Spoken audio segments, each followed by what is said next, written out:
Today, December 1st, marks World AIDS Day. It has been 35 years since the first cases of HIV were identified. And although there is still so much work to be done, we have come such a long way since the early 80s. Today, treatment allows people who are HIV positive to live long, healthy, and full lives. They are our friends, our family members, our coworkers, and you're about to meet some of them who live right here in Texas. Watch this. No letter anymore. Adrian is a wonderful, I always going to say kid, because he's always going to be my kid. I love you. I didn't know about HIV. I heard about it, but I wasn't educated on it. Telling my parents that I was HIV positive. I guess I felt I didn't want to disappoint them. Estoy bien orgullosa de ti. Yo también, hija. ¿De verdad? Tú sabes que sí. We'll get through this like we've gotten through everything else in life. Ups and downs. We're a family and we're gonna get through it. I've been very fortunate to have a lot of support from my family and my friends. It helped me to fight to live. I thought just because he had HIV, he was gonna die. So we went to some classes and then started explaining to us what it was and where to get help. And that's the first step we took. It wasn't easy to know that he's HIV positive.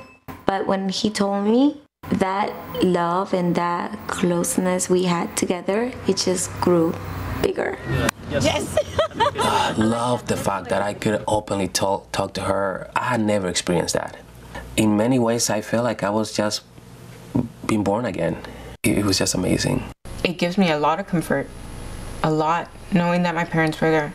Que nosotros como padres debemos de apoyar a la familia porque aparte de la medicina, no hay mejor medicina que ser la misma familia, el apoyo de la familia. I learned now that as long as you are taking your medication and you are doing what you have to do, you'll be fine. It's not a punishment. You can live with HIV for a long, long time. You can die from old age before you die from HIV. I adhere to my medications as prescribed. It's just part of my everyday routine. It takes a supporting family, medication, doctors. It takes the want to live. I always tell him, I'm always going to be here for you. I'm always going to love you, no matter what.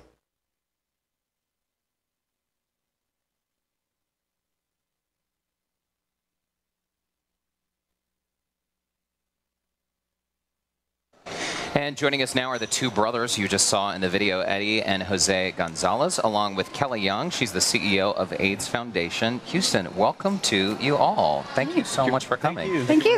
Kelly, I want to start with you. Give us a little bit of context because, again, 35 years into this epidemic, today, worldwide, nearly 37 million people are living with this disease. So give us some context. Where are we in this fight? It's really interesting because we're at the precipice of either overcoming HIV or staying exactly where we've always been with HIV. And when we're thinking about in terms of context, what you want to be thinking about is the fact that we have all the tools available to us to actually end the transmission of HIV. We just need the will. And one of those tools is medication. Eddie, we saw that in your life, you're now taking medication every single day. Tell us about your routine and how your health is today. Well, somebody who I don't like medication. I always hated medication, and it has been a little tough. But I think with the support of the family, it has helped me a lot to continue with that medication. You know, if I want to keep on surviving, I have to keep on fighting for it. So I have to keep on taking it. And with the medications available today, if someone is HIV positive and they are on treatment and they are undetectable, then it's virtually impossible for them to transmit the virus. Jose, I know that you mentioned that your brother Eddie will probably die of old age before he dies of HIV. Talk to me a little bit about the importance of having this conversation with your family and how you guys took the news initially. As far as like when I found out how it couldn't be transmitted in medicine, you know, at first we had problems understanding what it was because it's not talked about a lot nowadays. It's stigmatized a lot. So in schools or anywhere you go, nobody wants to talk about AIDS. And you guys had to also go through an educational process yourselves, yes, because things like sharing food with someone, yes, that's not going to transmit the virus. That's where a lot of people aren't educated about. You know, when you don't know how it can be transmitted, and how far advanced medicine is. You know, once you get to learn all that, you really start to understand the person living with that disease. Yeah. Now, Eddie, today you're in good health. Yes. You have the support of your family, Yes. but you still probably deal with stigma from people who don't know or understand much about this. I do, and I always say I can't blame them because we live in a society that doesn't understand a lot of the things. I always say we gotta educate some way or another. The way that I do it or we do it is I do it through the arts. You know, I have a play running about HIV and stigma that teaches of how it's transmitted, how it's not transmitted. So what helps me to not get down by all the stigma is just to educate. Kelly, what are some of the ways that people can protect themselves? Because when people go in for a physical at their doctor's office, a lot of people assume that they're just automatically getting tested for HIV, and they're not. They're not. So you can ask your medical professional for a test. We actually would prefer that we would go to an opt-out system where it's where you actually have to opt out of taking the test. It was just automatically given to you.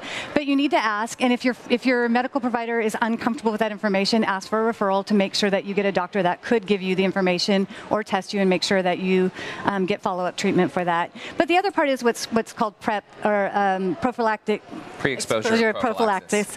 And part of that is that you're taking medication that basically also stops the transmission into your system. So if I'm somebody who is married to somebody who has HIV, I can take PrEP and I will not end up with HIV as it's not transmitted to me. Well, and I think the important thing is that we all start the conversation with our partners, with our friends, our family. I mean, I get an HIV test every 6 months like clockwork. I do. I make it a routine. This conversation could go on so long. There is more information online. Kelly Young, thank you so much. Thank you. And also Eddie and Jose, you guys are great and very brave for sharing your story. I hope that we can all talk about this. And to learn more about the facts on HIV and for more stories of real Texans just like Eddie and Jose, you can visit texas.greaterthan.org. It is such a fantastic campaign and such a great resource. And for more local resources right here in Houston, like where to get tested, how to protect yourself, even HIV 101, you can visit AIDS Foundation Houston's website at aidshelp.org.